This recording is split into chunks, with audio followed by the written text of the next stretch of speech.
Hola, hola a todos. Muy buenas noches. Pues estamos aquí de nueva cuenta el doctor Carlos y yo, servidor, para seguir hablando de este tema tan amplio, tan exquisito en muchos sentidos, tanto técnico a veces como de interés general, que es la ciencia y bueno, en este caso la filosofía de la ciencia, una reflexión filosófica o a dónde nos puede llevar la filosofía cuando la ponemos en combinación con la ciencia desde distintos puntos. Hola Carlos, ¿cómo estás? Hola, ¿qué tal? ¿Cómo estás? Muy bien, muchas gracias. Pues nada, aquí listos para escucharte, listos para otra sesión de intercambio, de diálogo, de debate, de aprendizaje. Y pues nada, lo dejo de inicio en tus manos, de qué nos vas a platicar hoy. ¿Nos quieres Oh, dar una introducción y vámonos? muy bien, muy bien. Bueno, pues quisiera recapitular un poco, ¿no? Algunas ideas de la vez pasada y a partir de ello, pues empezar a desarrollar la idea de hoy. Entonces, la vez pasada me interesaba, ¿no? Que habláramos y que reflexionáramos un poco acerca de las condiciones a partir de las cuales se hace ciencia, ¿no? Es decir, que la ciencia no simplemente surge como una actividad espontánea y siempre funciona bajo las mismas reglas o los mismos métodos. Hay ciertas condiciones y esas condiciones son contingentes, incluso podemos calificarlas de subjetivas y varían a lo largo de la historia. Al grado de que, si analizamos históricamente el desarrollo de la ciencia, nos encontramos con aquello que la vez pasada, refiriendo a la obra de Thomas Kuhn, nombramos revoluciones, ¿no? Revoluciones en la estructura del pensamiento que posibilita hacer ciencia desde distintos paradigmas. Y esos paradigmas, como decíamos, han cambiado, ¿no? Es decir, eh, radicalmente se ha modificado la forma en que concebimos la realidad, cómo conocerla, la noción de verdad, las metodologías adecuadas para enunciar, eh, hacer enunciados con pretensiones de verdad y de conocimiento, etcétera, ¿no? También incluso planteábamos que esto implicaría en gran parte que no es desde el pensamiento filosófico como se definen los métodos a partir de los cuales se investiga científicamente, sino que más bien la evolución histórica de los paradigmas dentro de los cuales se van dando los desarrollos científicos condicionan lo que filosóficamente se pueda pensar acerca de la ciencia. En ese sentido, decíamos, una de las condiciones, de hecho, ¿no? Para poder pensar filosóficamente y críticamente la ciencia, pues es que acontezcan estas revoluciones y que modifiquen nuestra percepción de la realidad. En este sentido, al final de la sesión pasada, incluso se realizaron algunas preguntas acerca del marxismo.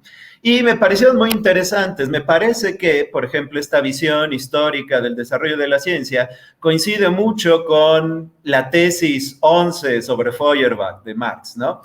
Que es muy famosa, ya saben, dice, la filosofía hasta este momento solo ha interpretado el mundo. Y lo que Marx propone es una filosofía que en lugar de ello lo transforme.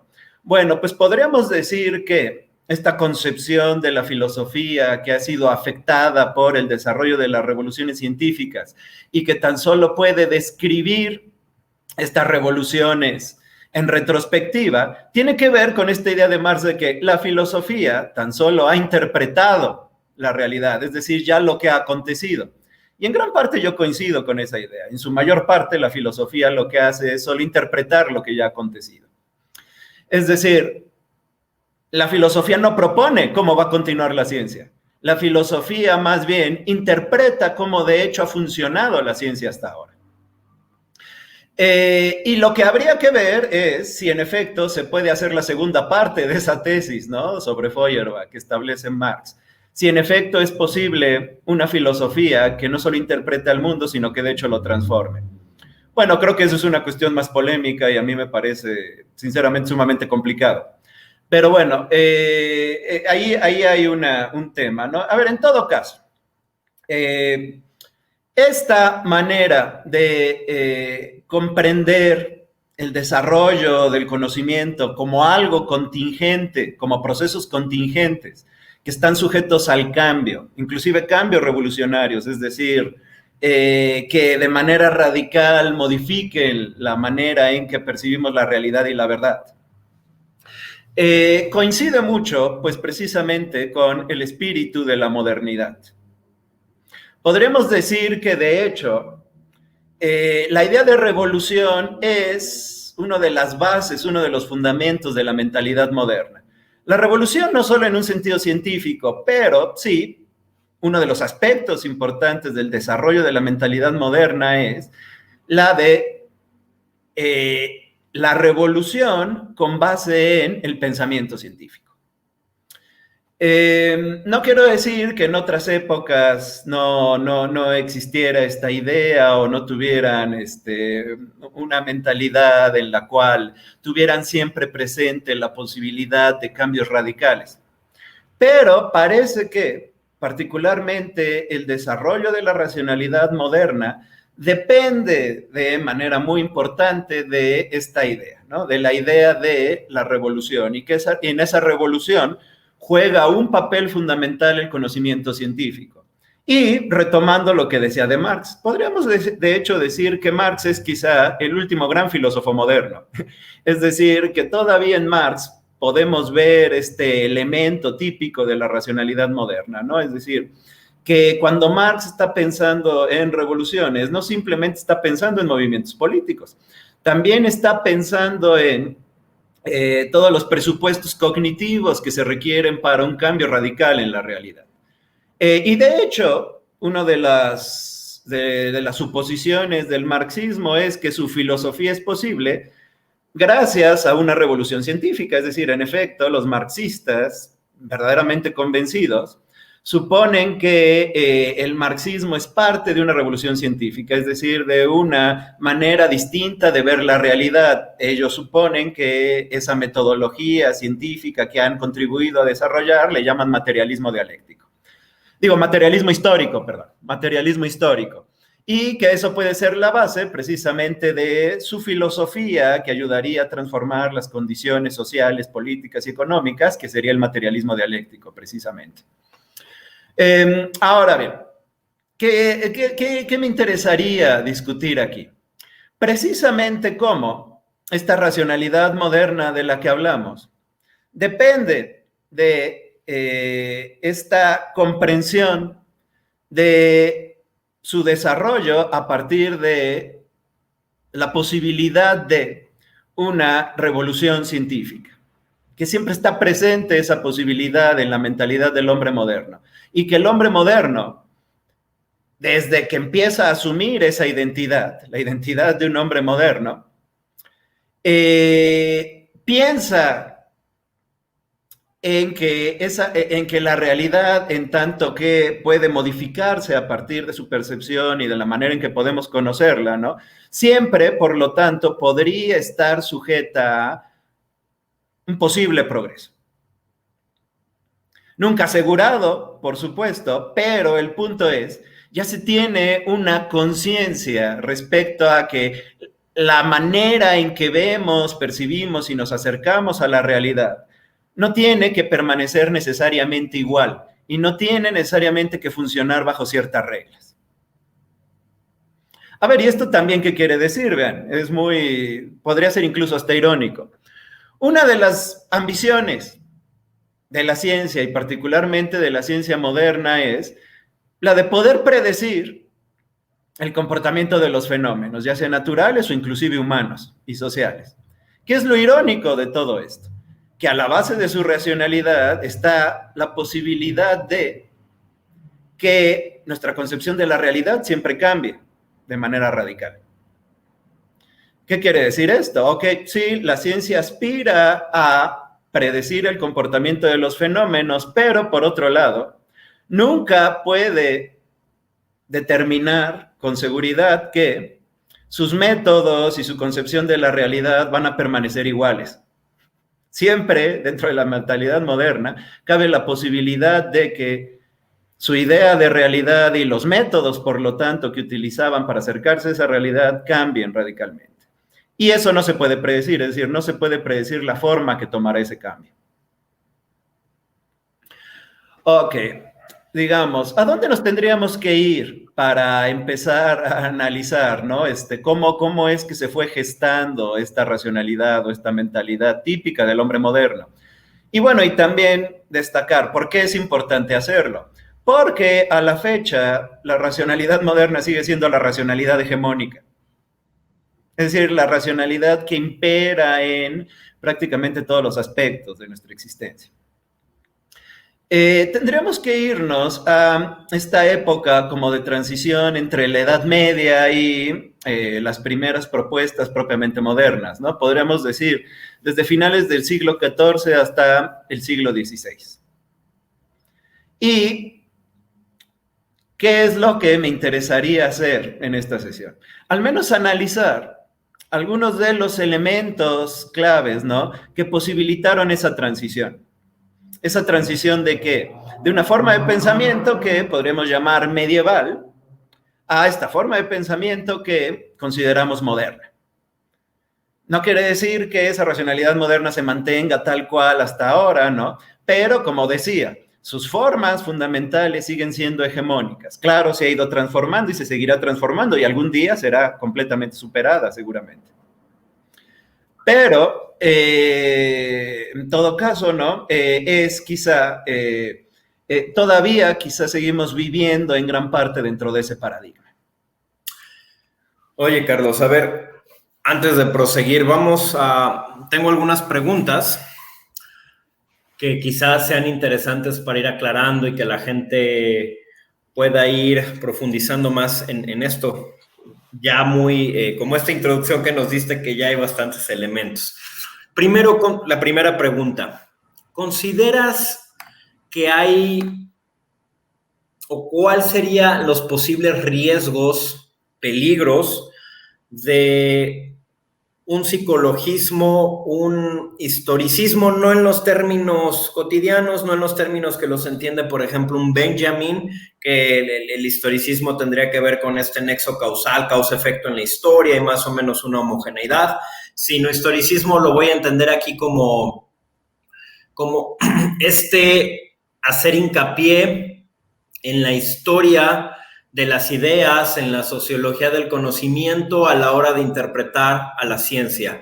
¿Qué peligros o qué contraargumentos, muy al estilo metodológico de Popper, podemos encontrar para tener precaución con un psicologismo que el mismo Frege ya criticaba, este componente de subjetividad de pronto para explicar todos los fenómenos, pero igual en contraparte con una especie de realismo fisicalista, ¿no? Donde se asume que la realidad tiene una existencia completamente objetiva. Es decir, nos enfrentamos quizá al problema de los universales. Es una de las materias, ahorita explico por qué, que siempre han estado presentes a lo largo de la historia de la filosofía a la hora de querer entender la o las realidades. Esto mismo a veces, por ejemplo, con Mauricio Beuchot aparece, ¿no? Tiene un libro justamente sobre los universales y los distintos momentos en la historia. Y con eso voy a concluir esta primera pregunta y te doy espacio a la respuesta y a lo que sigue. Tengo varias preguntas ya, pero vamos de poco a poco. Sí, claro. ¿Perdón? Sí, te planteo rápido que entiendo este problema de los universales como nominalismo, ¿no? Versus realismo platónico, han ido adquiriendo distintos nombres y en medio un conceptualismo, es decir, nuevamente, ¿qué riesgos corremos, si hay alguno, en interpretar a la ciencia? Porque quizá muchos científicos se asumen desde un paradigma donde lo que ellos están haciendo es objetivo y están hablando de un mundo per se, de la realidad per se. Vamos a ponerlo en esos términos más allá de los multiversos y las multirealidades, de una realidad per se que existe y que es independiente de nuestra época, de nuestra sociología, de nuestra historia personal o social.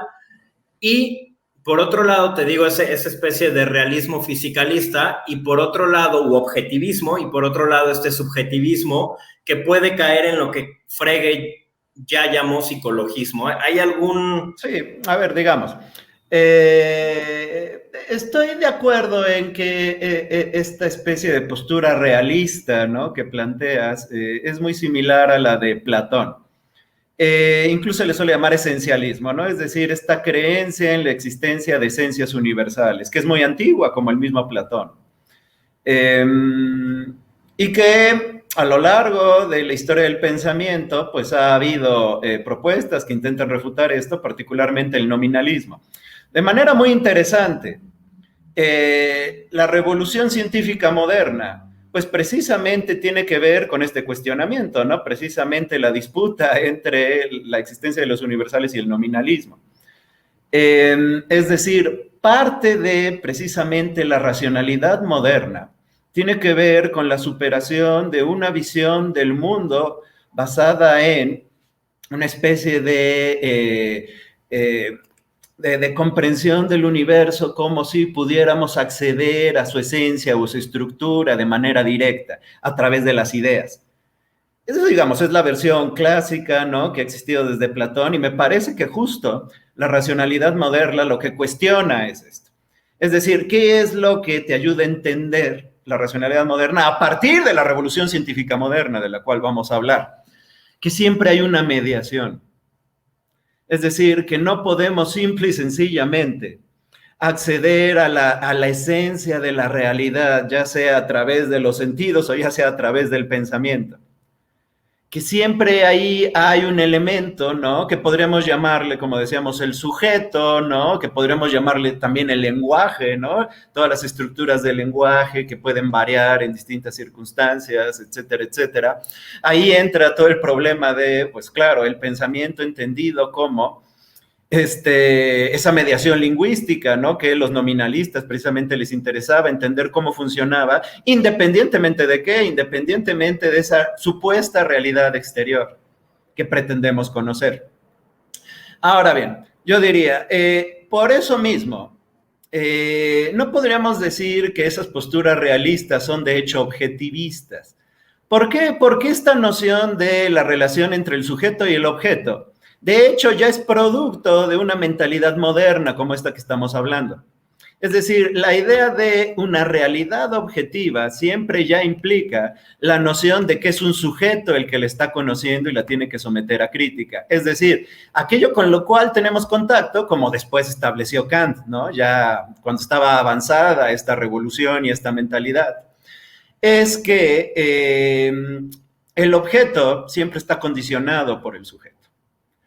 Y esta pretensión de tratar de conocer la realidad en sí misma realmente es una pretensión sin fundamento, ¿no? Es decir, es algo que lo que propondría una racionalidad moderna es algo que debe de ser superado. Es decir, para poder criticar adecuadamente las condiciones en las cuales conocemos la realidad, hemos de tomar en cuenta que no conocemos a la realidad en sí misma, sino siempre ya conocemos una realidad mediada por el sujeto. Ahora bien, la manera en que planteaste la pregunta desde un inicio me pareció curiosa. ¿Por qué? Porque empezaste hablando de los riesgos. Pero ¿qué riesgos tiene asumir esta postura, la postura moderna, podríamos decir, ¿no? ¿Qué riesgos tiene pensar el mundo como mediado por la percepción de un sujeto y no como una realidad que existe ahí por sí misma? Me parece que más que hablar de riesgos, lo que yo diría es, no es tanto que esta postura implique un riesgo, sino que más bien esta visión de las cosas te ayuda a generar mayor conciencia del riesgo en el cual de hecho siempre vivimos en relación a la realidad. Dicho de otra manera, te ayuda a superar la falsa seguridad que te daba la idea de que conocías la realidad en sí misma. Y te ayuda a enfrentarte a la contingencia. ¿A la contingencia de qué? De las relaciones entre el sujeto y el objeto, que siempre pueden estar modificándose a lo largo de la historia. En ese sentido, por eso me parece que la realidad moderna, es decir, las diversas facetas del pensamiento moderno, siempre tienen que ver con el cálculo de riesgos. ¿Por qué? Porque generan una conciencia al respecto, ¿no? Es decir, no es casualidad que el cálculo, la probabilidad, la estadística o la economía, ¿no? Por ejemplo, la economía capitalista, etcétera, etcétera, la política misma, ¿no? Las formas políticas modernas, siempre, siempre se estén pensando no tanto en relación a lo que es seguro, ¿no? Y está de alguna manera garantizado, sino que más bien siempre tienen que ver con analizar cómo es que el sujeto en ciertas circunstancias que pueden cambiar en cualquier momento puede sacar algún provecho o algún beneficio de ellas. Y eso siempre implica, otra vez, calcular el riesgo, es decir, qué tanto el sujeto debe de involucrarse o más bien debe de retirarse de una realidad o una circunstancia específica. Me hiciste, bueno, ahorita supongo que ahorita o en alguna otra sesión lo tocaremos y de hecho ya la sesión pasada alguien lo mencionó y salió, tú mismo hiciste un comentario, si mal no recuerdo, pero me hiciste recordar esta definición que da Fariñas sobre el pensamiento complejo, ¿no? Que es este juego crítico, estoy parafraseando, este juego crítico entre la incertidumbre y la organización. Es decir, siempre tenemos que estar mediando, como ahorita decías, en esta tensión entre la incertidumbre de saber que evidentemente no podemos acceder a una realidad per se, pero a la vez necesitamos organizarnos socialmente, organizar la realidad en un conjunto de categorías físicas, lingüísticas, biológicas, etcétera, que más o menos nos den alguna aproximación probabilística a lo que pueda ser esa realidad. Y esto incluso me hace recordar a Pedro Abelardo, este filósofo medieval, justamente con su conceptualismo que buscaba esta mediación entre el nominalismo y el realismo platónico del cual hablábamos. Ahora bien, Carlos, ahorita estás planteando esta dualidad o esta tensión sujeto-objeto. Recuerdo en alguna clase con el doctor Enrique Dussel, cuando nos hablábamos, nos hablaba cómo percibían los griegos su mundo, y era una relación del hombre, el anthropos, anthroponei, con la physis, ¿no? Con la naturaleza. Aquí no había sujeto-objeto, había un hombre que era un ser político, que era un ser social, si queremos, con la naturaleza que tenía ciertas características. De hecho, de ahí también esta distinción entre lo natural y lo cultural de pronto, que se dio a posteriori. Con algunas muy interesantes excepciones, ¿no? Por ejemplo, los sofistas, ¿no? Dentro de la misma época, ¿no? Donde está surgiendo esta idea, ¿no? O este cuestionamiento de la relación entre el logos y la physis. Como los sofistas, ¿no? Precisamente lo que están introduciendo es un elemento que cuestiona radicalmente esa correspondencia.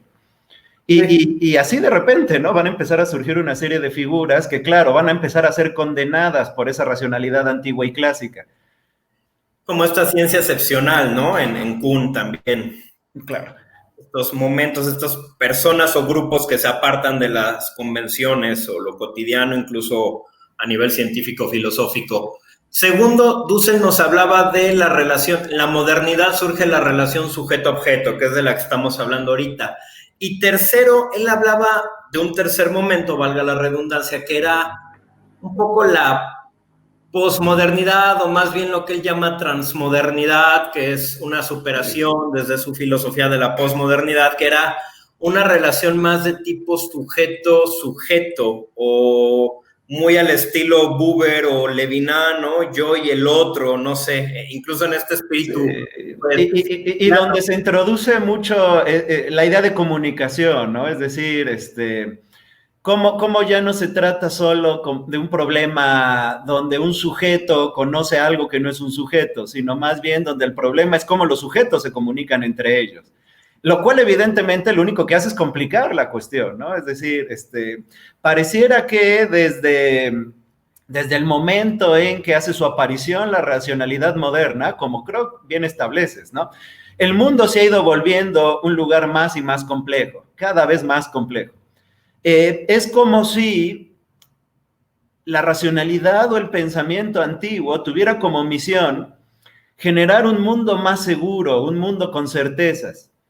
Y pareciera que a partir de la revolución científica moderna, lo que ha ido pasando con el mundo es que se ha ido convirtiendo cada vez más en un mundo abierto, ¿no? En un mundo que no puede simplemente quedar como determinado bajo un modelo, que está todo el tiempo en, no vamos a decir necesariamente constante cambio, pero sí ciertamente en un proceso de constante, me gusta tu término, ¿no? Complejización, ¿no? Y es cierto, ¿no? Por ejemplo, sí, la sesión que viene, de una vez hago el anuncio, ¿no? Sí me gustaría hablar precisamente de este tercer paradigma o este paradigma, ¿no? Que de alguna manera lleva a la modernidad a otro nivel de desarrollo, donde hay mucha más incertidumbre, donde hay mucha más complejidad, donde incluso esta racionalidad de la cual quiero terminar de hablar hoy, entra en una especie de crisis o en un cuestionamiento muy serio. Y también para ello invité un doctor, al doctor Juan Carlos Herranz, quien ha trabajado mucho también este tema, ¿no? Este tema de la complejidad, para que hable aquí con nosotros, ¿no? Que se una a la plática. Bueno, pues sí, ¿no? Me parece, ¿no? Que precisamente eso es lo que tenemos que tratar de entender, ¿no? Es decir, ¿qué es lo que sucedió con el pensamiento y la racionalidad? Como para que termináramos asumiendo que vivimos en un mundo complejo, abierto al riesgo, y que necesitábamos formas de pensamiento que nos ayudaran a enfrentar esos riesgos. ¿Por qué terminamos aceptando ese tipo de mundo? Bueno, me parece sumamente interesante.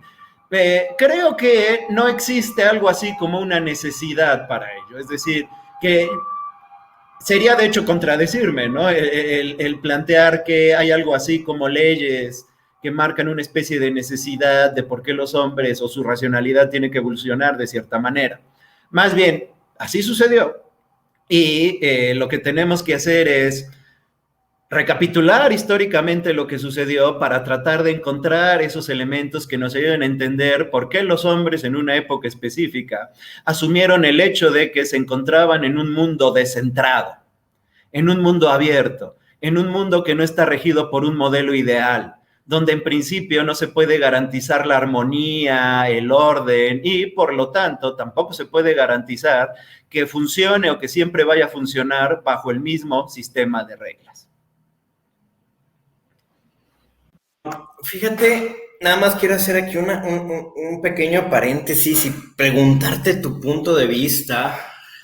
Ahorita que hablábamos todo esto de la complejidad, la complejización del mundo, de la modernidad, de que nos hemos ido dando cuenta de las transformaciones, que utilizamos el término la complejización, pero estas transformaciones, me vino nuevamente un tema de la filosofía budista, que son los 3 laksanas o marcas de la existencia condicionada. La primera de ellas no viene mucho al caso, que es dukkha, que es la insatisfactoriedad de la existencia condicionada, ¿no? Que estaba, o sea, condicionada se refiere a causas y condiciones, que cualquier existencia, que en realidad es todo lo existente, valga la redundancia nuevamente, está sujeta a causas y condiciones. Entonces, dicho esto, está sujeta a insatisfactoriedad, dukkha. La segunda es anitya, que es la no permanencia o transitoriedad. Y la tercera es anatman, que es la insustancialidad. Dicho esto, me es muy grato y muy interesante ver cómo en otra tradición, porque ahorita estamos hablando justamente de la modernidad y tal vez en términos dusselianos, ya que lo trajimos a colación, de una cierta modernidad eurocéntrica que terminó por colonizar o ser la hegemónica por distintas razones históricas, que tampoco es el punto aquí analizar cuál es, como tú dices, simplemente así fue, ¿no? Y esta racionalidad moderna, europea, que después se fue ampliando, es interesante ver cómo coincidimos en muchas cosas que quizá desde Kant, posteriormente con Schopenhauer y posteriormente ya en la actualidad con otros autores, no sé, el propio pensamiento complejo, podemos hablar de esta insustancialidad y transitoriedad, ¿no? O sea, todo lo existente, la realidad, la ciencia, las leyes, está en constante tránsito y es insustancial. Esto que hablabas de, o inesencial, no esencial, porque ahorita también sacábamos este término del esencialismo platónico, ¿no? Entonces es un tópico interesante. ¿Consideras esta posibilidad, por ejemplo, una reflexión desde estas dos categorías, la transitoriedad y la insustancialidad, Anitya y Anatman, como parte de un posible pensamiento complejo en torno a la ciencia en la actualidad, contemporaneidad, posmodernidad, transmodernidad, como le quieran llamar algunos? Bueno, a ver, yo lo que diría es que, claro, es decir, se pueden empezar a proponer, ¿no? Distintas analogías, distintas formas de comunicación entre tipos de pensamiento que en principio parecían muy alejados, ¿no? Tanto en el tiempo como en el espacio. Bueno, a ver, yo diría, vivimos actualmente en una época que lo posibilita y podría ser muy productivo. A ver, evidentemente no podría yo establecer antes de que un diálogo como ese se realice que el resultado, ¿no? Hacia dónde se va a ir. Y creo que eso es lo interesante, ¿no? Siempre de todo auténtico diálogo, que no sabes hacia dónde puede llevar, ¿no? Puede ser muy productivo, puede ser que no se llegue a nada, etcétera, etcétera. Pero además es algo que, tienes razón, es algo que se ha emprendido precisamente a partir de que la racionalidad moderna llega un momento de desarrollo y de autoconciencia que lo posibilita. Con esto también, ¿qué quiero decir? Que aunque la racionalidad moderna se ha impuesto de manera hegemónica y ha de alguna manera colonizado al mundo, eso no quiere decir que simplemente se haya impuesto de manera opresiva y haya eliminado otras formas de pensamiento. De manera interesante, la misma lógica de la racionalidad moderna lo que posibilita es, precisamente con su expansión, nuevos diálogos, nuevas posibilidades en las cuales podemos hacer algo como lo que tú dices. Es decir, precisamente porque somos herederos de esa racionalidad, vivimos en una época en la cual planteamos diálogos que en alguna otra época hubieran sido imposibles, que en alguna época simplemente hubieran causado oposiciones irreconciliables. Y sí, es decir, y ha habido varios pensadores que lo han intentado. Por ejemplo, ahorita yo inmediatamente me acordé de Heidegger, ¿no? Que más o menos plantea lo mismo y hablaba con monjes budistas y siempre refiere a sus alumnos japoneses que lo visitaban, ¿no?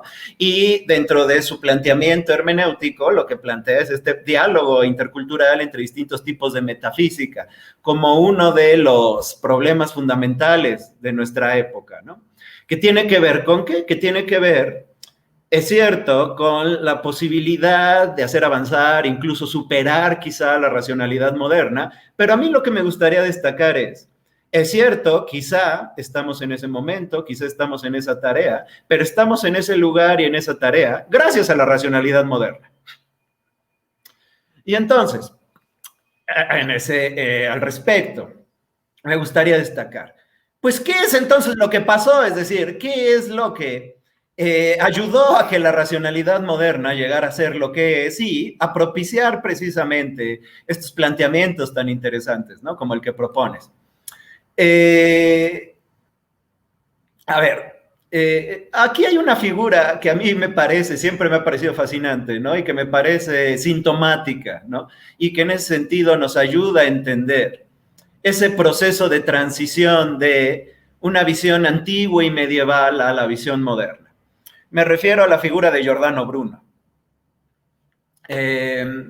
Vamos a ver, ¿qué es lo interesante de Giordano Bruno para mí?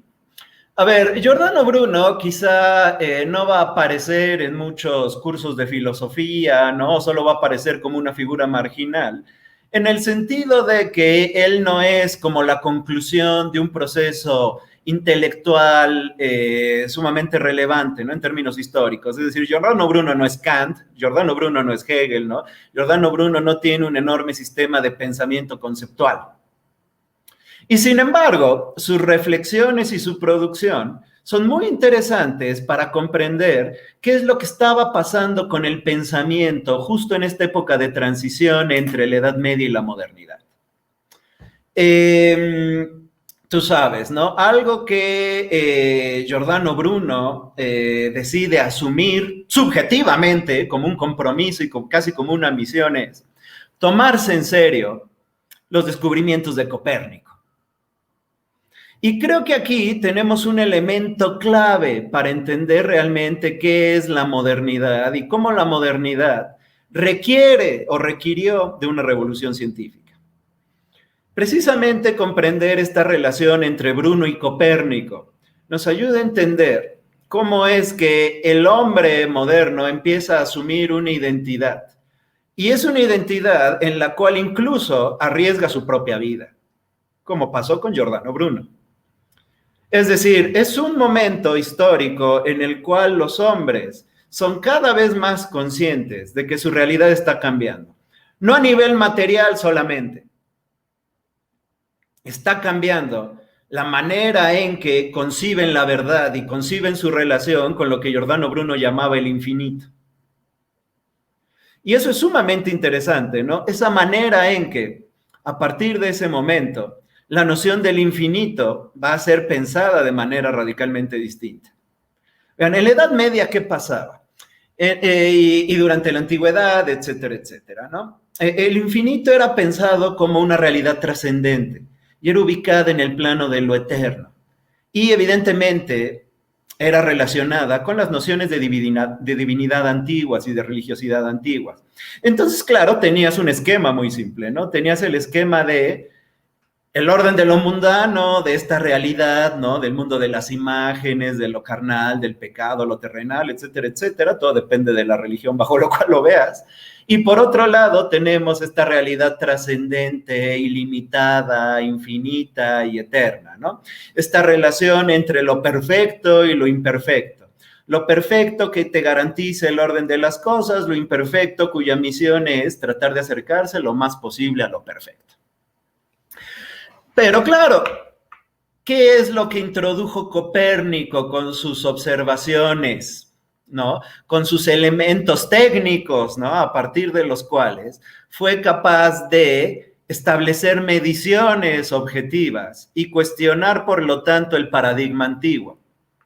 Lo que nos ayudó a ver Copérnico es justo lo que Giordano Bruno identificó y asumió completamente como parte de su identidad y de su nueva subjetividad. Lo que asumió es que las observaciones muestran que ese modelo donde hay una noción de algo perfecto, completo, infinito, que garantiza el funcionamiento de las cosas, no se puede sostener. Que no hay una referencia final a partir de lo que funcione como un centro, ¿no? No solo del universo, sino precisamente el centro de nuestras decisiones, de nuestro comportamiento, ¿no? Aquello hacia lo cual nos tenemos que dirigir para tener plena seguridad de que actuamos y pensamos bien. O como, por ejemplo, se cuestionaba Descartes, ¿no? Aquello que nos da la seguridad de que no estamos locos, ¿no? Bueno, pues eso es justo lo que Giordano Bruno rechaza. Y él asume, a partir de Copérnico, precisamente de las observaciones irrefutables de Copérnico, que saca las consecuencias en el plano de lo subjetivo, podríamos decir.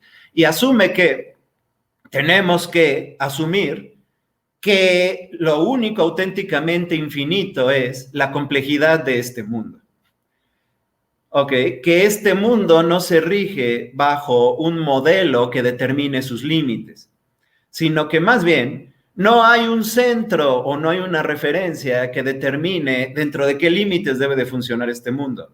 Y lo que nos queda, por lo tanto, como labor científica, pero también como la misión de un nuevo sujeto que genera una nueva identidad, es explorar esa infinidad que está en este plano inmanente de nuestro universo.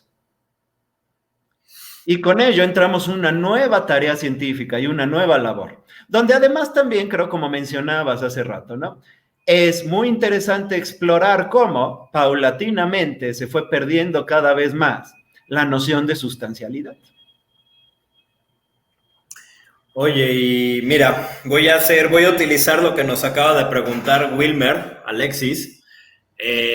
Voy a hilvanarlo con algo que quiero comentar y pues de ahí sale esta pregunta que te están haciendo. Hablábamos de esta ciencia moderna, de la racionalidad moderna que ha sido hegemónica y que de hecho tú mencionaste al inicio tiene este horizonte del progreso, ¿no? Se propone o busca la posibilidad de un progreso y a veces parece, al menos desde ciertas críticas que se le hacen, que es un progreso muy lineal y basado en estándares específicos de un tiempo y una cultura dados, que no atiende a la pluralidad de cosmovisiones que puede haber. Tú decías ahorita, posibilita este diálogo, pero parece que al final los centraliza, los absorbe, ¿no? Y termina por devorarlos, por poner esta metáfora. Yo iba a preguntarte, ¿habría que descolonizar la ciencia moderna? Ya hablábamos la vez pasada del fenómeno político que también implica la ciencia. Y lo digo por esto que comento, que pregunta Wilmer. Al final, claro, es la racionalidad moderna, es una racionalidad instrumental o que tiene muchas notas instrumentales y que nos ha llevado, por ejemplo, a un dominio y también a un exterminio de lo natural, de la naturaleza, ¿no? Bueno, a ver, yo lo que diría es, de entrada,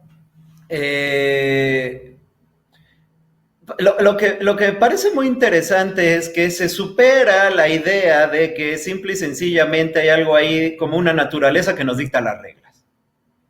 ¿Ok? Ahora bien, eso, claro, también se ha interpretado como que una de sus consecuencias es que generó una racionalidad de dominio. Ya no es, digamos, la naturaleza la que nos dicta las reglas, ¿no? Ahora es más bien el sujeto el que tiene que implementar una serie de mecanismos técnicos para poder lidiar con la incertidumbre. Ok. Es decir, sí, sigue siendo el problema el del dominio de uno mismo, ¿no? Pero también el de tratar de establecer cierto control de las consecuencias. ¿Por qué? Porque ya no hay ahí un mundo que nos asegure nada.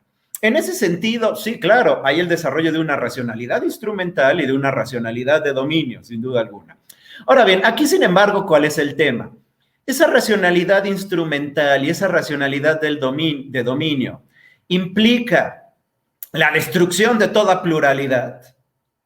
Eso es lo que ya no me parece claro. Es decir, a mí más bien lo que me parece es que el desarrollo de esta racionalidad instrumental y de dominio, lo que ha generado es más bien más multiplicidad, más pluralidad y más complejidad. ¿Por qué? Porque tenemos herramientas superiores para enfrentarla.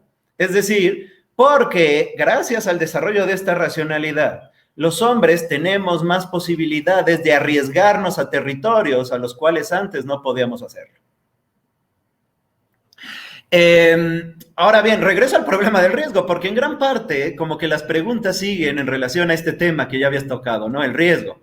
Es decir, ¿no existirá aquí un enorme riesgo, el riesgo de destruirnos? El riesgo del totalitarismo, ¿no? Es un tema clásico, ¿no? La escuela de Frankfurt, ya sabes, le preocupaba mucho, Hannah Arendt, Heidegger mismo, etcétera, etcétera, ¿no?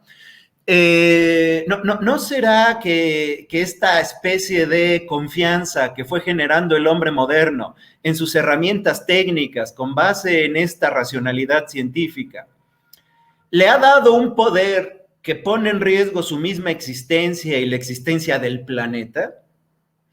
Bueno, me parece que sin duda es así. Es decir, que el hombre cuando asume nuevos riesgos, pues claro, también se enfrenta a nuevos peligros, sin duda alguna. Y entonces aquí la cuestión es, pero entonces, ¿qué opinas? ¿Es bueno o es malo, etcétera, etcétera? Bueno, creo que aquí la cosa no es tan simple, ¿no? A ver, ¿por qué? Porque simple y sencillamente, si de algo hemos generado conciencia es que no tenemos las herramientas cognitivas para determinar qué es lo que va a pasar en el futuro, dada la manera en cómo funcionamos. Es decir, insisto, si algo ha generado y de algo hemos sido conscientes gracias al desarrollo de la racionalidad moderna, es de que el mundo está completamente abierto. Es decir, estamos en una lucha y en una apuesta constante y no podemos controlar las consecuencias. ¿Esto puede ser aterrador? Sin duda que puede ser aterrador. ¿Esto puede ocasionar terrible destrucción? Sin duda. Por ello deberíamos de renunciar y regresar a formas premodernas y antiguas y a las formas de sabiduría tradicionales. Pues me parece que eso sería bastante reaccionario y me parece que históricamente no tendría sentido. Pues justamente, y te digo, como dije la vez pasada, me toca hacerle un poco del abogado del diablo y he escuchado, ¿no? Muchas teorías, desde lo económico, la teoría del decrecimiento, a nivel político, social también ya hay quienes hablan de regresar a comunidades autosustentables, microcomunidades, el propio Michel Onfray habla de esto. Y bueno, hablabas de esta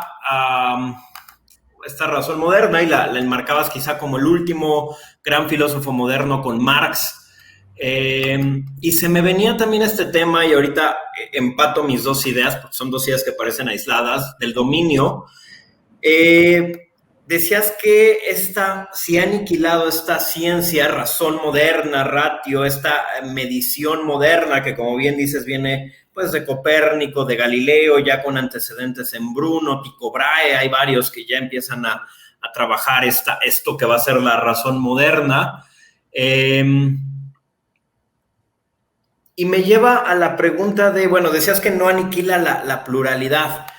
Yo me preguntaría si no ha aniquilado al completamente otro, tal vez al otro, al diferente, al distinto, pero todavía asequible, no, pero al completamente otro. Y justo ayer, nada más lo traigo por nota a pie y porque pues ayer se celebró y se me ocurrió, tuvimos esto del Día de la Raza, ¿no? Tan debatido, en donde se habla de esta aniquilación de culturas que eran completamente otras y que de ahí también hay quienes se enmarcan, por ejemplo, en el llamado descubrimiento de América por parte de Europa, el inicio o una de las posibles causas de la razón moderna. Una de las causas sociopolíticas de la razón de la ciencia moderna tiene que ver con este encontronazo entre las Américas, o lo que se vino a denominar las Américas, y Europa. Y pensaba en Smith, en esta dualidad que tiene de amigo-enemigo, me parece que es una forma una razón, una forma de racionalidad moderna muy fuerte, muy directa, muy enmarcada. Yo más bien lo que diría es que, por ejemplo, esta idea de Schmitt tiene más que ver con la idea antigua, es decir, a mí eso más bien me parece griego, por ejemplo, ¿no? La idea de mantener al otro completamente otro, ¿no? De establecer una clara distinción entre quiénes somos los civilizados y quiénes son los bárbaros, por ejemplo, ¿no? Y además también esa idea de lo absolutamente otro, ¿no? Es una idea profundamente teológica.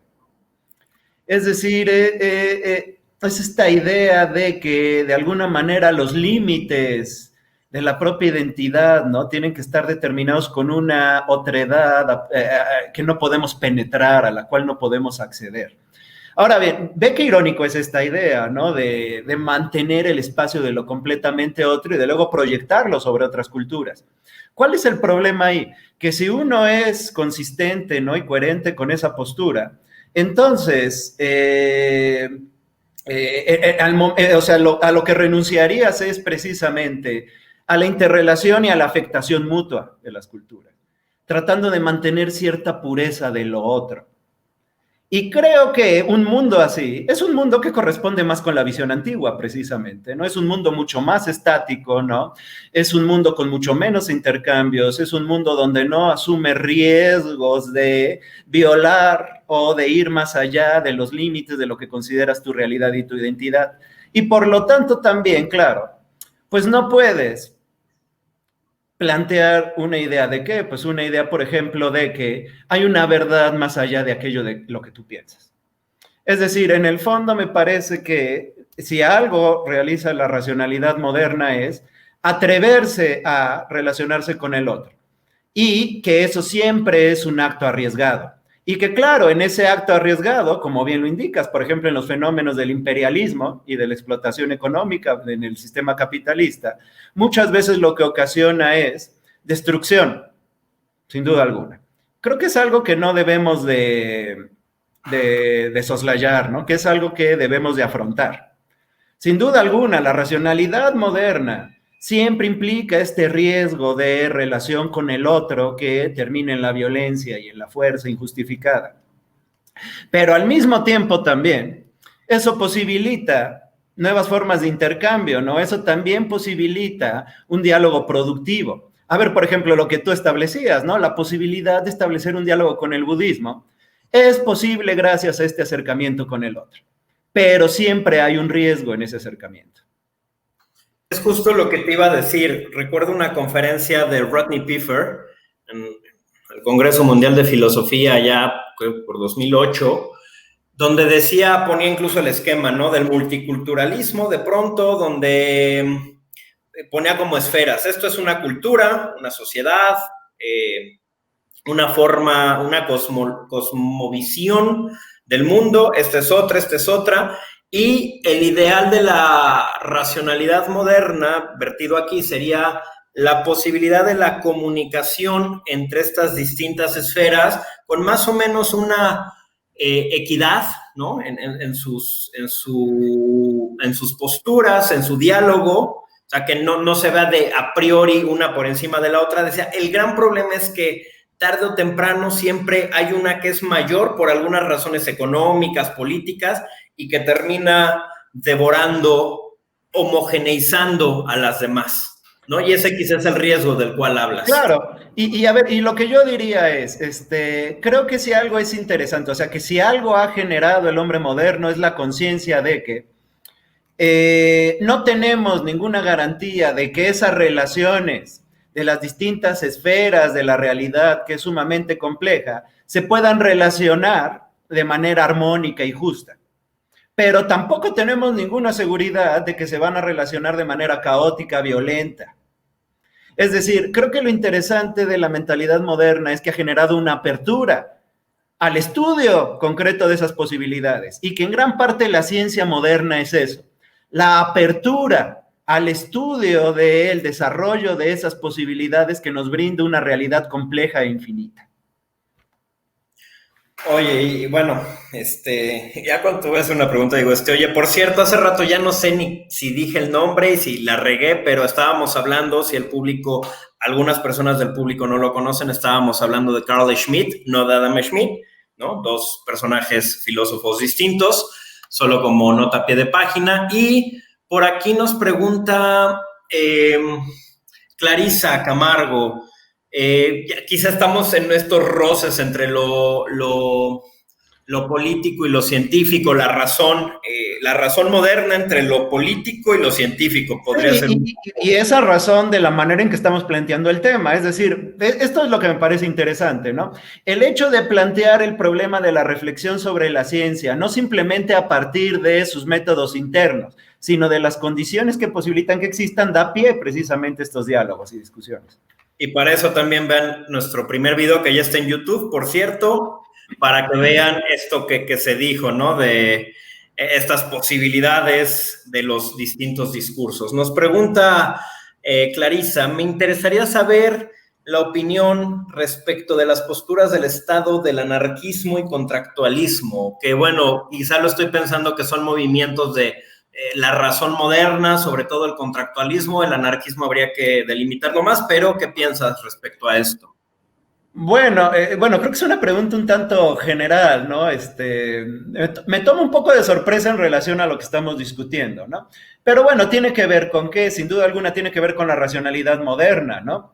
A ver, yo qué diría, a ver, digamos, sin duda alguna, el contractualismo tiene que ver con esta inquietud del hombre moderno de buscar una ciencia acerca de cómo funcionan las sociedades. ¿Por qué? Porque siguiendo el espíritu cartesiano, es necesario encontrar una garantía, dado que parece ser que nada en el mundo que percibimos de manera sensible nos ofrece una garantía, ¿no? Entonces, claro, ¿cuál es la garantía, ¿no?, que en términos del pensamiento moderno se generó para poder relacionarnos como sociedad? Pues los contratos, ¿no? Los contratos es una típica garantía. Que algunos teóricos lo que han establecido es que tiene su base como una especie de principio axiomático, podríamos decir, de la razón. Y algunos dirían, bueno, es más bien simplemente un instrumento, ¿no? Regresando a esta idea de la racionalidad instrumental. Un instrumento legal que trata de controlar la vida humana y de ceñirla a ciertos límites. Lo cual, claro, corre el riesgo de que de evitar su apertura a la complejidad de las relaciones reales, ¿no? Bueno, ahí tenemos entonces una discusión. En ese sentido, podríamos suponer que el anarquismo tendría que ver con esa tendencia moderna a la apertura, ¿no? A la apertura y la complejidad, mientras que el contractualismo funciona como una herramienta, podríamos suponer técnica, y quizá que tiene su base o su fundamento en la razón o en el sujeto, eso puede ser debatible, para tratar de controlar las consecuencias de esa complejidad. En todo caso, pues aquí podríamos ver un vínculo, precisamente, como ya establecías muy bien, entre política y ciencia. Es decir, hay una racionalidad basada en cierto espíritu científico que empieza a generar propuestas de cómo acercarse al fenómeno social e incluso de cómo controlarlo. Y cómo medirlo, ¿no? ¿Cómo medirlo? Exacto. Bien, entonces, bueno, si Clarisa, Wilmer o cualquier otra persona nos quieren hacer preguntas, creo que ya empezamos a entrar al momento de un poco más de diálogo con el público. Y para ir cerrando, todavía hay tiempo, nos habían dicho que nos podemos extender un poquito, afortunadamente, pero para ir cerrando, Carlos, hay un momento de ruptura, hablando de cambios de paradigmas. Hablamos de modernidad, ahora quiero hablar del fenómeno de lo contemporáneo. La doctora Pilar López de Santa María nos habla de que Schopenhauer, que es uno de los filósofos que más trabajo, es el primer filósofo contemporáneo. El último moderno lo ponen quizá con Hegel, Marx, ¿no? Y el primer contemporáneo de los grandes, porque por supuesto en medio hay varios, ¿no? Es un Schleiermacher, que ya tiene algunas de las tesis que el propio Schopenhauer va a retomar, sobre todo, incluso de la hermenéutica. En fin,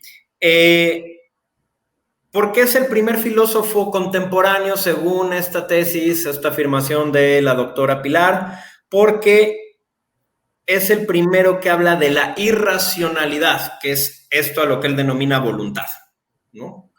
Entonces, ahorita veníamos hablando de la razón moderna. ¿Qué pasa en esta ruptura? Y quizá eso para otra sesión, pero para ir dejando algunas huellas. ¿Qué pasa en esta ruptura, en este cambio de paradigma entre Hegel, Marx, Schopenhauer, entre la razón moderna y lo irracional?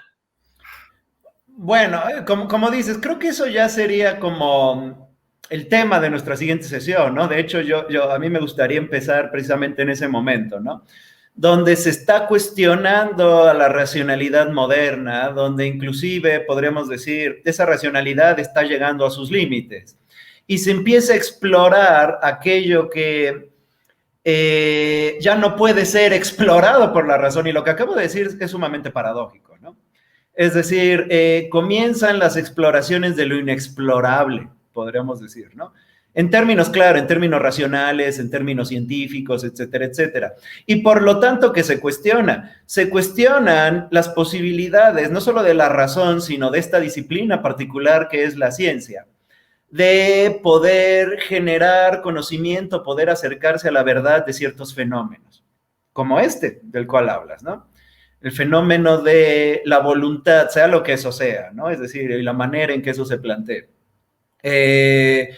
De alguna manera, quizá tenga que ver con la pregunta que hacían hace rato, ¿no? En relación a la racionalidad instrumental.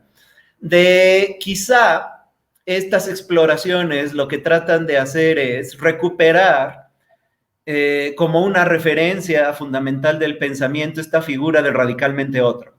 Es decir, de esta especie de resto que no puede ser incorporado por la ciencia, su racionalidad, ¿no? Que quizá en efecto la racionalidad moderna empezó a generar demasiada confianza en sus capacidades y perdió conciencia de que siempre hay un exceso, hay un resto que no puede ser reincorporado. Schopenhauer, sin duda alguna, sería una de las expresiones, ¿no?, de esta nueva forma de pensamiento, de exploración de la realidad.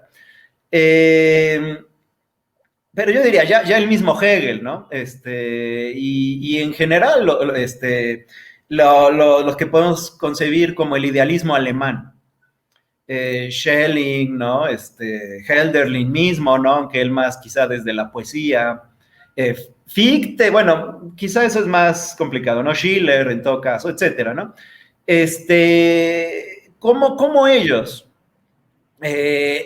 están problematizando la relación de la razón, ya no solo consigo mismo, sino con algo que forma parte del mismo pensamiento, que parece ser que no puede ser integrado bajo las reglas de la ciencia, que se fue consolidando y que parecía hasta el siglo XVIII que nos iba a abrir el camino hacia una mejor comprensión y dominio del mundo.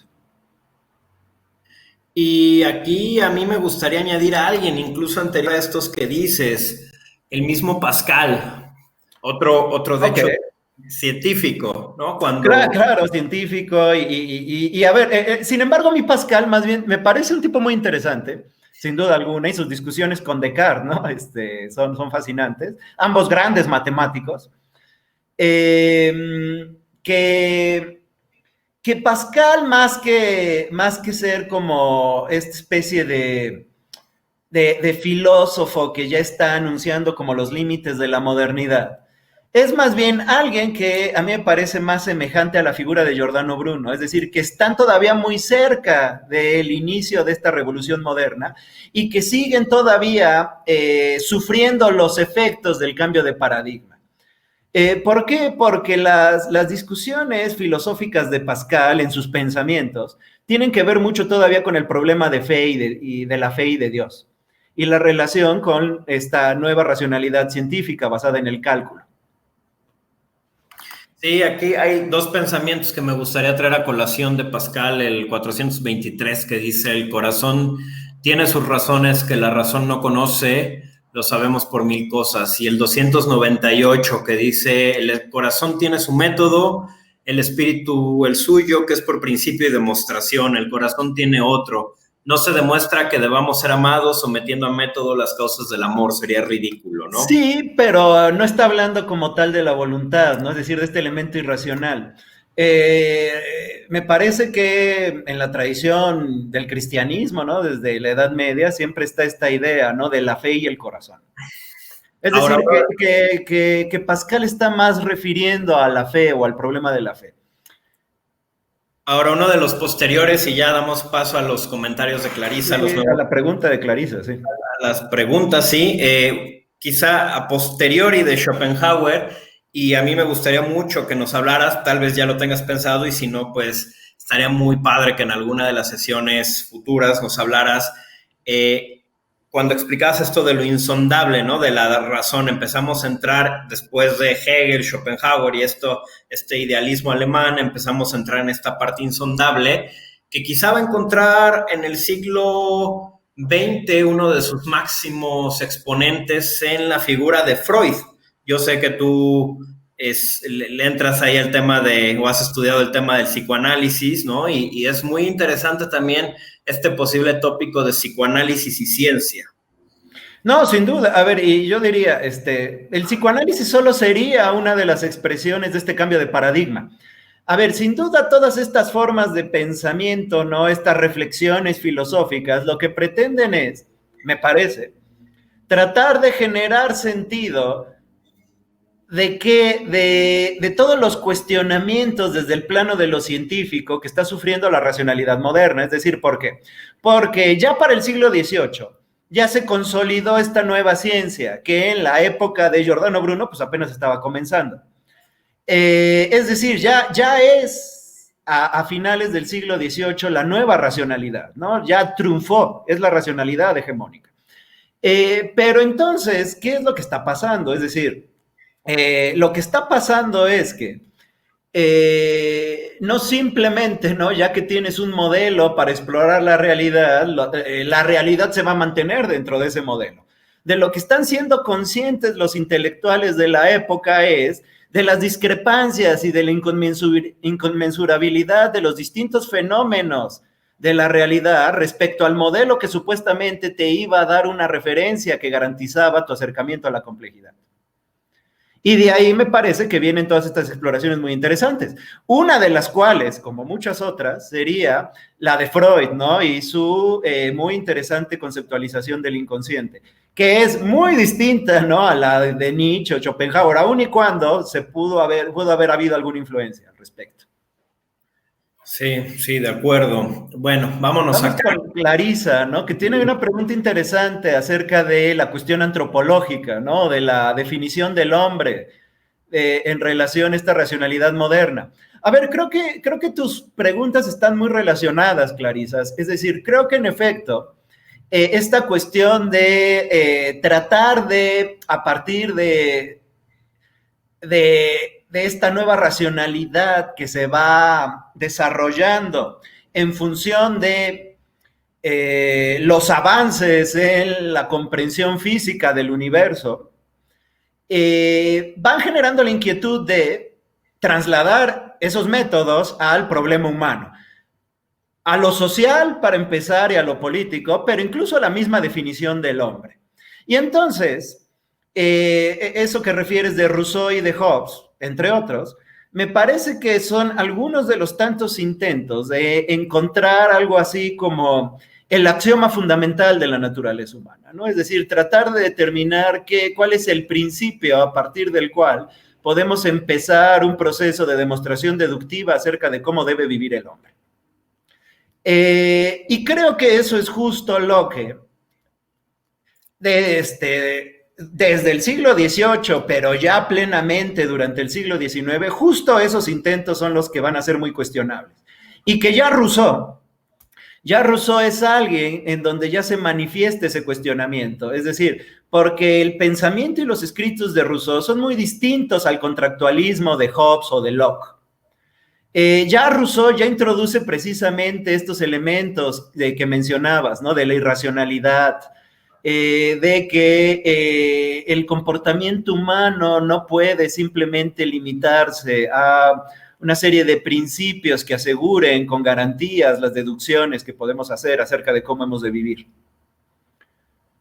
Entonces, a ver, sí creo que Clarisa tiene razón en que esta racionalidad moderna tuvo consecuencias en la concepción del humano o en la definición del humano que se ven reflejadas, por ejemplo, en los principios del contractualismo, como en Hobbes y Locke, pero que durante el siglo XVIII ya empezaron a cuestionarse, empezaron a mostrar sus límites, empezaron a ver las contradicciones. Que Rousseau, la obra de Rousseau es una obra, de hecho, contradictoria, y eso es lo rico de Rousseau, que no podemos sistematizar sus obras, ¿no? Que por un lado tenemos una obra como el Emilio y por otro lado tenemos el Contrato Social, y que son obras de naturaleza muy distinta y que ya nos están mostrando que pareciera que están adelantando ya Hegel, ¿no? Que pareciera que la manera de abordar el problema humano no es bajo una sistematicidad asegurada por un principio y por una especie de deducción, ¿no? Sino que la mejor manera de abordar los fenómenos humanos es precisamente enfrentando y explorando sus contradicciones. Y con esto que dices, Carlos, a mí nada más me gustaría añadir que tiene mucho que ver. Este comentario, pregunta de Clarisa, me hizo recordar a Eduardo Nicol. ¿Por qué? Porque Nicol tiene dos libros que me parecen muy interesantes y que vienen a caso con lo que dice Clarisa. La idea del hombre y los principios de la ciencia, ¿no? Toda antropología filosófica debe ir acompañada también de una filosofía de la ciencia, una filosofía sobre la ciencia. ¿Y en qué conectan estos dos libros de Nicole? Hablo también de los principios de la ciencia porque estamos hablando de filosofía de la ciencia aquí. Él habla en los principios de la ciencia, una de sus tesis, una de sus conclusiones incluso es la conciliación, o de lo que pretende, de sus objetivos, es la conciliación de la historicidad y la verdad. ¿Y esto qué tiene que ver con el hombre? En la idea del hombre, dice Nicole, que el hombre es un ser temporal y que como tal es modal, lo temporal es modal. Y esto quiere decir que el ser humano tiene modos de ser acordes a su temporalidad. Y si la ciencia está acorde a la temporalidad también, entonces la integración de la idea del hombre, lo que pensamos sobre el hombre y cómo el hombre se constituye en cada época, tiene que ver justamente con su historicidad. Y así es como él entiende los fenómenos sociales, los fenómenos científicos, las revoluciones científicas de las que Carlos, tú estás también hablando, la razón moderna y todo esto. Entonces, por supuesto que esto que se habla de Rousseau, de Hobbes y toda esta gama de autores que se dan durante la modernidad, Locke, incluso, pues, aunque es en tiempo, es un poco... Bueno, es siglo XVII, ¿no? Posterior, de hecho, a Hobbes, sí. Pero sí, que los tiempos son extraños, que enmarcamos en esto de la modernidad, por ejemplo, incluso un Maquiavelo, ¿no? Que es anterior. Entonces, de pronto esta visión que ya se va teniendo del contractualismo y posteriormente ya otros movimientos como el anarquismo y muchos otros, pues tienen que ver efectivamente con una antropología filosófica en tanto, siguiendo a Nicole, son modalidades del ser y de la temporalidad. Sí, nada más que claro. Digamos, este acercamiento de Nicole, pues va muy en la línea de la fenomenología hermenéutica de Heidegger, ¿no? Por ejemplo. Tratar de comprender el desarrollo del pensamiento bajo la condición de su historicidad, ¿no? Siendo la historicidad una categoría ontológica. Ahora bien, claro, eso de alguna manera a los filósofos les permite tratar de generar cierto sentido. Pero por otro lado, aquí qué es lo interesante, ¿no? Darnos cuenta desde ese nivel de reflexión tan general, ¿no? Este nivel, el ontológico, realmente la cuestión de la verdad queda en un plano de indecibilidad por completo. Es decir, simple y sencillamente lo que estás aceptando es que desde el punto de vista filosófico no puedes determinar de qué manera en cierto momento la razón puede acceder a algo como la verdad.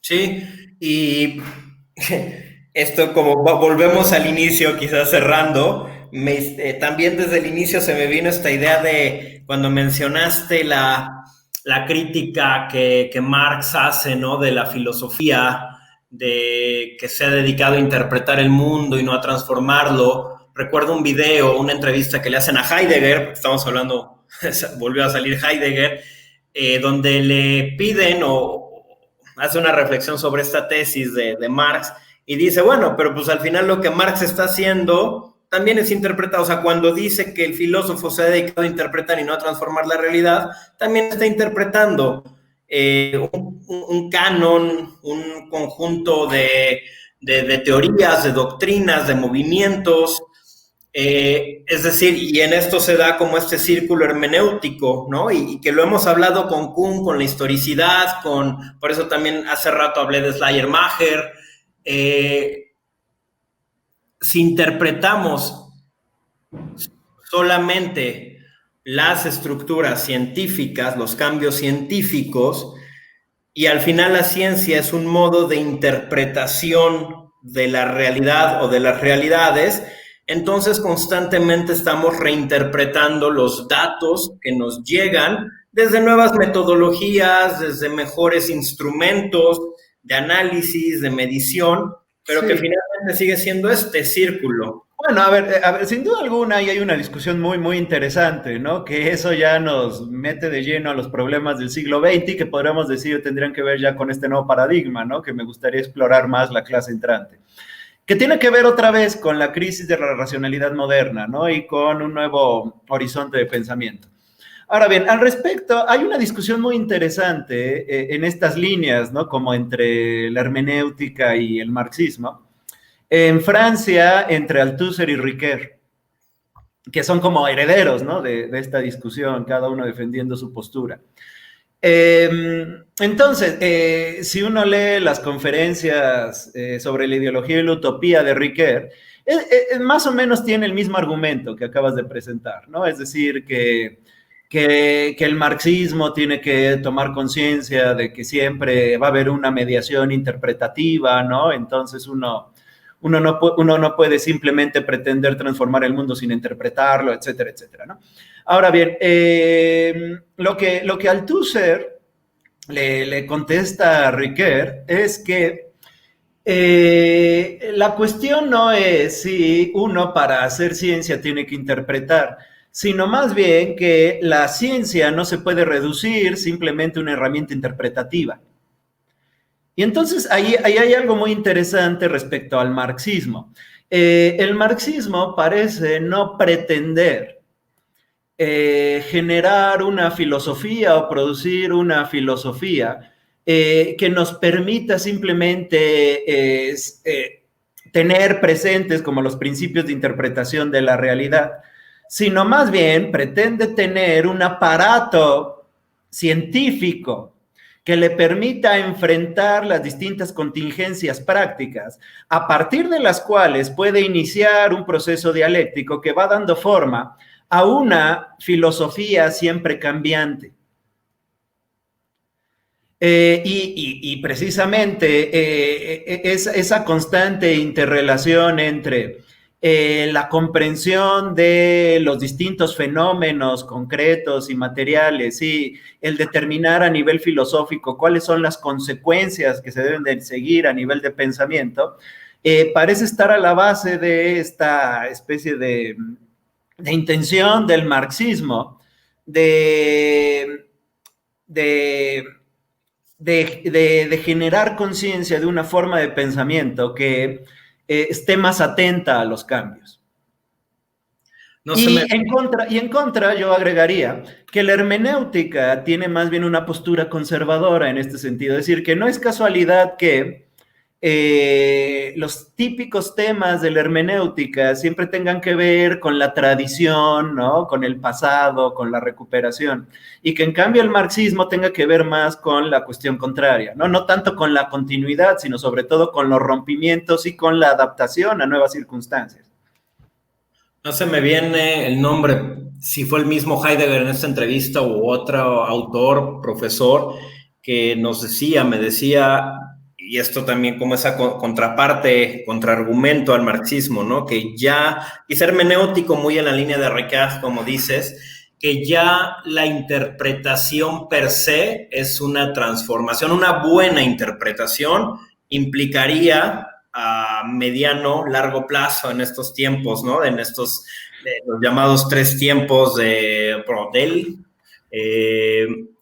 no sé si se pronuncia Brodel, Brod o Braudel, lo castellanizamos, ahí sí se me va la pronunciación de este nombre en francés, siempre me ha costado, pero toda interpretación implicaría ya una transformación, aunque estoy de acuerdo contigo que aquí también estamos entre esta eterna discusión de los fines y los medios, y un poco esta crítica de Althusser tendría que ver con, y del marxismo en general, con que hay filósofos que parece que no utilizan las interpretaciones para transformar, sino que las utilizan per se, por sí mismas, desde sí mismas y para sí mismas, y lo que buscaría el marxismo sería un medio, sí, la interpretación es el medio, pero lo que buscamos en última instancia y lo más importante es la transformación de la realidad. Sí, o como suelen establecer los mismos marxistas, ¿no? La filosofía tradicionalmente ha sido una actividad enfocada a la teoría y la contemplación. Los marxistas quieren cambiar, ¿no? Esa orientación hacia la praxis. Y la praxis la entienden como una actividad fundamentalmente transformadora, ¿no? Y no conservadora. Pues bien, Carlos, ¿alguna conclusión que nos quieras dejar? ¿Alguna reflexión final? Bueno, pues no realmente, es decir, ciertamente las conclusiones a veces solo suelen funcionar como recapitulación, ¿no? Y como una especie de repetición de lo discutido. A ver, en todo caso, más bien me gustaría establecer que de alguna manera lo que tratamos de hacer aquí es simplemente empezar a generar una reflexión que nos ayude a introducirnos a qué discusión. A la discusión de que de hecho la ciencia tiene un lugar fundamental en nuestra identidad, ¿no? Y que es parte fundamental del desarrollo histórico. Es decir, no es simplemente que haya historia, ¿no? Y se va dando por las demás diversas razones y de que dentro de esa historia hay ciencia, ¿no? No, no, no, no. La misma existencia de la ciencia modifica la historia. Tras un descubrimiento científico importante, ¿no? O tras una serie de prácticas y transformaciones, ¿no? De la ciencia, la realidad no puede permanecer igual. ¿Y esto también qué quiere decir? Que estamos explorando una de las facetas del pensamiento y de la identidad humana que precisamente no nos permite permanecer estables en una concepción de las cosas y que generar conciencia de ellas pues nos permitiría comprender de mejor manera cuestiones ya filosóficas de otro tipo, ¿no? Como las cuestiones ya metafísicas acerca de la existencia, de la definición del hombre, de nuestro destino, el tiempo, el porvenir, etcétera, etcétera. Y que bueno, de acuerdo a la clase de hoy, pues sobre todo hoy en que nos enfocamos en lo que, como decíamos, quizás es la visión predominante de las cosas, ¿no? Es decir, la visión predominante de lo que somos como hombres, de nuestra existencia y de nuestro destino, que es la visión moderna. Y que probablemente estamos en una época de crisis ya de esa racionalidad, pero que por otro lado no hemos llegado a superarla, ¿no? Es decir, permanecemos todavía en ella. Muy bien, Carlos, pues te agradecemos, te agradezco. Todos los aquí presentes seguramente suscriben mis palabras. Yo me quedo con mi duda. Según yo, no sé si tú me puedas sacar, es Fernand Braudel. Braudel, sí. Digo, yo tampoco pronuncio como francés y nunca lo vamos a lograr, evidentemente, ¿no? Pero sí, Braudel.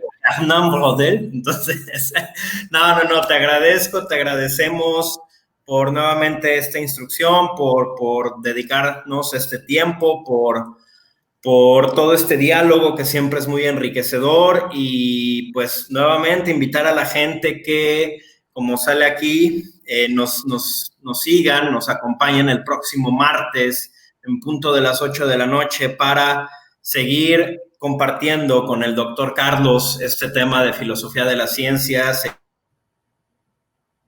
seguir profundizando, instruyéndonos y nada, ¿algunas palabras finales para el público, Carlos? No, nada más. Espero que nos podamos ver el siguiente martes. El martes invité a un compañero que él ha estudiado este problema de la complejidad a partir de la obra de Edgar Morin y pues nos va a acompañar aquí en la plática y creo que va a ser muy interesante. Es el doctor Juan Carlos Herranz. Pues con más razón nos tienen que acompañar. Va a estar muy a gusto este diálogo y pues nada, nos vemos el próximo martes. Cuídense mucho, cuídate mucho, Carlos, y gracias nuevamente. Igualmente, buenas noches, que descansen todos.